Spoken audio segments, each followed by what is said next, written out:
नमस्कार दोस्तों, आप सभी को सिद्धांत क्लासेस के यूट्यूब चैनल पे स्वागत है।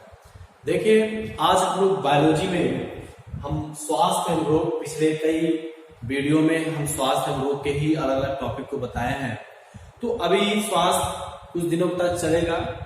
तो स्वास्थ्य एवं रोग में हेल्थ एंड डिजीज में हम लोग चर्चा कर चुके हैं। कुछ कॉमन डिजीज के बारे में हमने बता दिया है। उसके बाद हमने आपको ये बताया कि हमारे शरीर में कुल 3 प्रतिरक्षा स्तर पाई जाती है। हम कह सकते हैं हमारे शरीर में कुल शरीर का स्तर जो होता है वो 3 होती है, जिसे हम प्रथम सुरक्षा तंत्र कहते हैं या सुरक्षा का पहला स्तर कहते हैं, दूसरा स्तर कहते हैं और तृतीय स्तर कहते हैं। तो पहले स्तर में हमने स्किन और म्यूकस मेम्ब्रेन के बारे में हम बता दिए। अब हमको पढ़ना है शरीर का दूसरा स्तर, जिससे कि हमने पिछले वीडियो में हम बता दिए हैं शरीर के दूसरे स्तर या इसी को हम लोग अविशिष्ट प्रतिरक्षा कहते हैं या इन्हें हम सेकेंड लाइन ऑफ डिफेंस कहते हैं। जिससे हमने बताया था कि कुछ ऐसे बैक्टीरिया या वायरस जो हमारे शरीर के प्रथम स्तर को पे भेद कर यानी पेनिट्रेट करके वो हमारे शरीर में प्रवेश करते हैं, तो उनको रोकने के लिए, हमारे शरीर में रोग फैलाने से रोकने के लिए हमारे शरीर में शरीर का दूसरा स्तर होता है या इसी को अविशिष्ट प्रतिरक्षा कहते हैं या इसी को स्वाभाविक प्रतिरक्षा कहते हैं। तो ये किस प्रकार से सुरक्षा करती है? ये 2 प्रकार से सुरक्षा करती है। पहला होता है भक्षण सुरक्षा तंत्र, दूसरा होता है शोथ प्रतिक्रिया।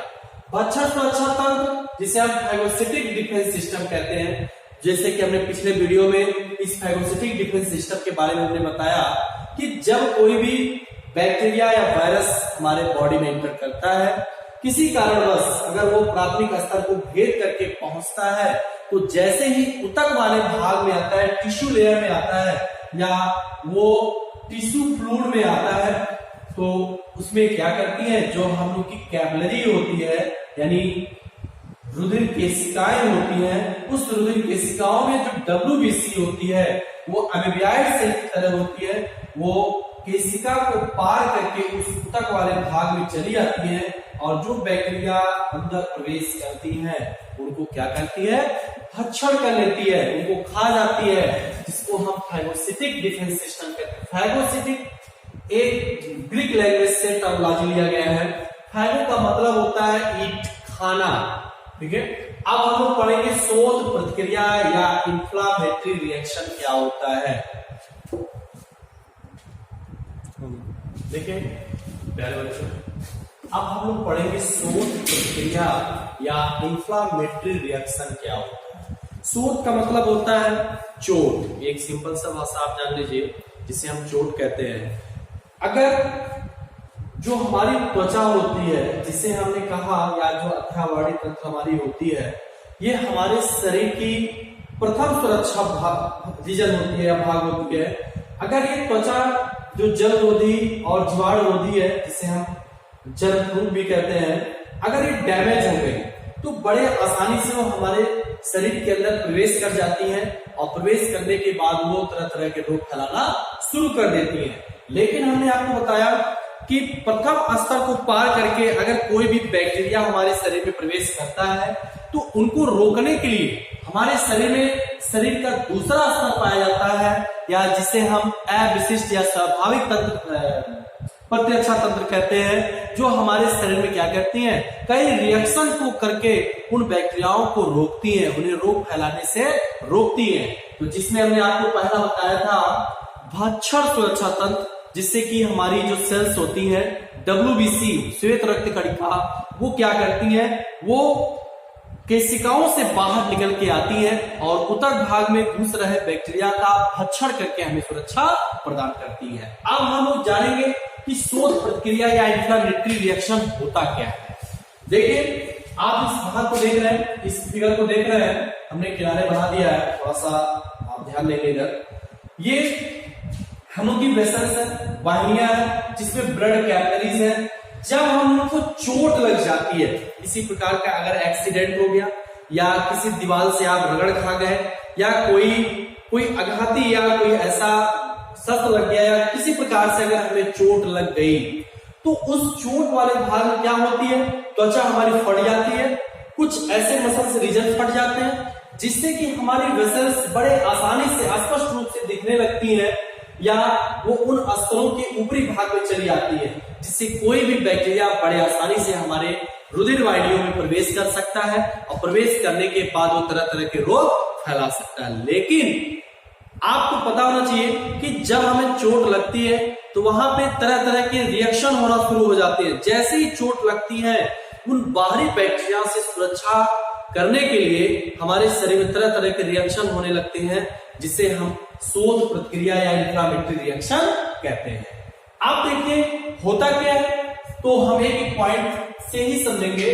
सबसे पहला, जो क्षतिग्रस्त भाग या उदर में जो बाष्प कोशिका होती है, आप देख रहे हैं ये रुधिर वाहिनियां हैं, इसमें रुधिर केशिकाएं फैली हुई हैं। ये चोट लगा हुआ रीजन है जहां पे मास्ट कोशिकाएं क्या करती हैं, ध्यान देंगे, मास्ट कोशिकाओं से रुधिर प्लेटलेट्स एवं जो बेसोफिल्स होती हैं, न्यूट्रोफिल्स होती हैं, वो क्या करती हैं, वाहिका विस्तारक, यानी जिसे हम वैसोडिलेटर या वाहिका विस्तारक पदार्थ कहते हैं, जैसे हिस्टामाइन या histamine, serotonin, leukotrienes, prostaglandins and bradykinin. ध्यान देंगे, सबसे पहले इस रिएक्शन में होता क्या है, हमेशा एग्जामिनेशन में पूछा जाता है कि शोथ प्रक्रिया से आप क्या समझते हैं, कौन कौन सी रिएक्शन होती है। जब हमें शोथ यानी चोट लगती है तो कौन कौन से ऐसे हमारे शरीर में रिएक्शन होती है, तो पॉइंट वाइज देखेंगे आप। तो सबसे पहले क्या होती है, जब हमें घाव लगती है, हमारी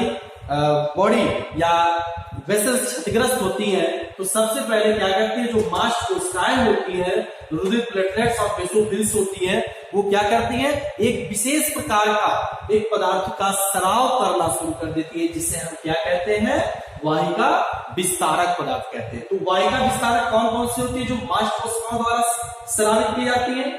एक होता है histamine, serotonin, leukotrienes, prostaglandins and ब्रेडिकाइनिन्स। अभी इसमें हम भी एक पॉइंट आपको बताएंगे, ये जो हिस्टामिन है इनका काफी रोल है।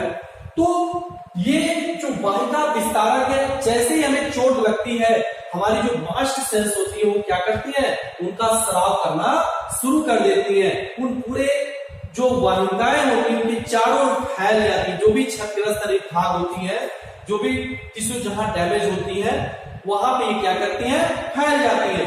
उसके बाद इन पदार्थों से छठ ऊतक में उपस्थित रुधिर केशिकाएं फैल जाती हैं। उसके बाद क्या होता है, इससे छठ ऊतक को रुधिर की सप्लाई क्या हो जाती है, बढ़ जाती है। आपको बता दें कि जो कोशिकाएं क्षतिग्रस्त हो जाती हैं, उन्हें भरपूर मात्रा में भोजन चाहिए होता है, उन्हें भरपूर मात्रा में ऑक्सीजन चाहिए होता है। अगर वो रीजन क्षतिग्रस्त हो गया तो उनको क्या होता है कि एक समान रूप से जो उनको भोजन या ऑक्सीजन चाहिए होता है वो नहीं मिल पाता। इसीलिए ये मास्ट सेल्स क्या करती हैं, इन वाहिका विस्तारक का स्राव करती है, जिससे कि उन वाहिका जो केशिकाएं ब्लड कैपिलरी होती है उस रीजन में फैल जाती हैं, जिससे कि जो भी क्षतिग्रस्त ऊतक हो उनको प्रॉपर भोजन और ऑक्सीजन मिलता रहे, जिससे कि कोशिकाएं डेड ना हो पाए। अब क्या होता है, क्या कह रहा है, सप्लाई बढ़ जाती है और रुधिर प्लाज्मा उसमें घुले हुए फाइब्रिनोजन प्रोटीन, आप फाइब्रिनोजन प्रोटीन के बारे में अच्छे तरीके से जानते होंगे, ये फर्स्ट ईयर में भी है और हम बता देते हैं। ये फाइब्रिनोजन और प्रोथ्रोम्बिन का नाम आप सुने होंगे।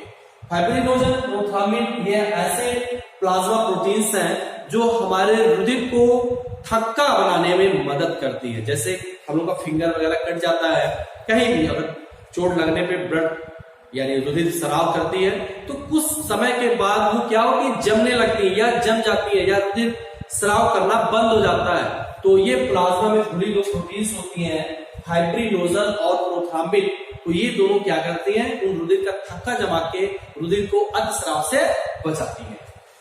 अब क्या कह रहा है कि फाइब्रिनोजन प्रोटीन रिसकर ऊतक द्रव में आने लगते हैं, और उसके बाद अगला पॉइंट क्या है, ऊतक द्रव के इकट्ठा होने से जो छठ स्थान है वो सूज कर कैसा हो जाता है, लाल हो जाता है, गर्म हो जाता है, और वहां पे काफी जलन और पीड़ा होने लगती है। आप सभी स्टूडेंट ध्यान देंगे कि चोट सबको लगा होगा, तो चोट लगने पे आप खुद उस पर नोटेट करिए कि कौन कौन से रिएक्शन हमारे उस चोट वाले भाग पे होने लगती है। जैसे किसी प्रकार का हम बाइक से, साइकिल से या किसी भी पदार्थ से अगर चोट लगती है तो उस चोट वाले रीजन पे आप देखे होंगे कि वो लाल होने लगती है। वो रीजन कैसी हो जाती है? लाल हो जाती है, और लाल होने के साथ साथ वहां पे स्वेलिंग आने लगती है। वहां पे आप ध्यान देंगे कि अगर मान लीजिए कोई भी हमारा बॉडी ऑर्गन में किसी कोई भी अंग है, तो जैसे चोट लगती है वहां की त्वचा छिल जाती है, छिलने के साथ साथ कुछ टिश्यूज डैमेज हो जाती हैं, और डैमेज होने के साथ साथ आप देखे होंगे कि वो रीजन क्या होती है? सूज कर लाल हो जाती है, और वो रीजन कैसा हो जाता है? वहां पे स्वेलिंग आ जाती है, सूज जाती है। तो ये सूजने का कारण सबसे बड़ा यही होता है कि जो वैसोडिलेटर पदार्थ है वो क्या होती है? उस ऊतक दलों में इकट्ठा होने लगती है, जिससे कि वो भाग कैसा हो जाता है? स्वेलर हो जाता है, यानी फूला हो जाता है, और वहां पे काफी जलन और पीड़ा होती है। और वहां का जो टेम्परेचर होता है, यहाँ का जो टेम्परेचर होता है वो हमारे शरीर के अदर अंगों की अपेक्षा काफी अधिक होता है। क्यों होता है ऐसा?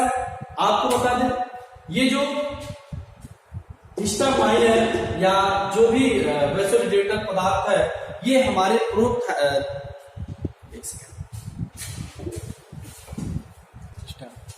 देखिए बच्चों, आपको बता दें कि जब हम उनको ये सारी प्रक्रियाएं यानी शोध प्रक्रिया के अंदर ये रिएक्शन होती है, और कभी कभी चोट लगने के स्वेलिंग के साथ साथ उस रीजन के गर्म होने के साथ साथ हमें काफी बुखार होने लगती है। हमें बुखार क्यों होता है? बुखार कोई रोग नहीं है। आपको बता दें कि WBC जो हम उनकी व्हाइट ब्लड कैप्सूल्स होती हैं, वो प्रवेश कर रहे बैक्टीरिया के द्वारा उत्पन्न किए गए जो भी टॉक्सिक मटेरियल होती है, यानी कोई भी बैक्टीरिया जब हमारे शरीर में प्रवेश करता है वो विष यानी टॉक्सिक मटेरियल को क्या करता है? स्रावित करता है, जिससे हमें तरह तरह के रोग या सिम्टम दिखना शुरू होती है। तो ये WBC क्या करती है? उन बैक्टीरियाओं के टॉक्सिक मैटर से बचने के लिए, उन विषैले पदार्थों को नष्ट करने के लिए, या उन बैक्टीरियाओं के द्विगुणन को रोकने के लिए वो क्या करता है? एक विशेष प्रकार के पदार्थ का स्राव करता है, जिसे हम लोग कहते हैं पायरोजन। क्या कहते हैं? पायरोजन। आप कभी कभी एग्जामिनेशन में पूछा भी जाता है पायरोजन। तो पायरोजन क्या होता है? आपको बता दें, ये WBC व्हाइट ब्लड कैप्सूल्स के द्वारा ये पायरोजन का स्राव किया जाता है, ये उनको रुधिर में घोल दिया जाता है, और ये पायरोजन क्या करती है? वो सीधा हमारे ब्लड के माध्यम से वो जाती है हमारे हाइपोथैलेमस। और आपको पता होना चाहिए कि जो हमारे मस्तिष्क का रीजन है, भाग है हाइपोथैलेमस, जो दुख, पीड़ा या हमारे शरीर के टेम्परेचर को क्या करती है? मेंटेन करती है। तो ये पैटर्न क्या करती है? उस हमारे हाइपोथैलेमस को स्टिमुलेट कर देती है, उत्तेजित कर देती है, और उस उत्तेजना के कारण हमारे शरीर को क्या करता है? वो टेम्परेचर बढ़ा देता है।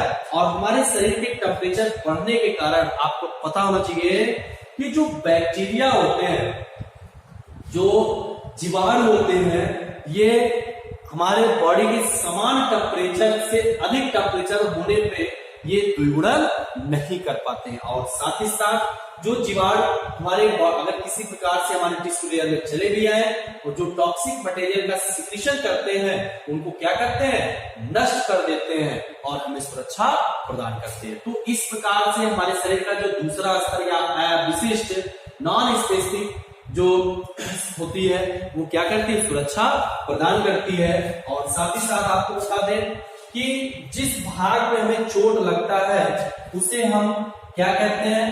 प्रदाह। क्या कहते हैं? प्रदाह। हमेशा नोट कर लीजिएगा इसको।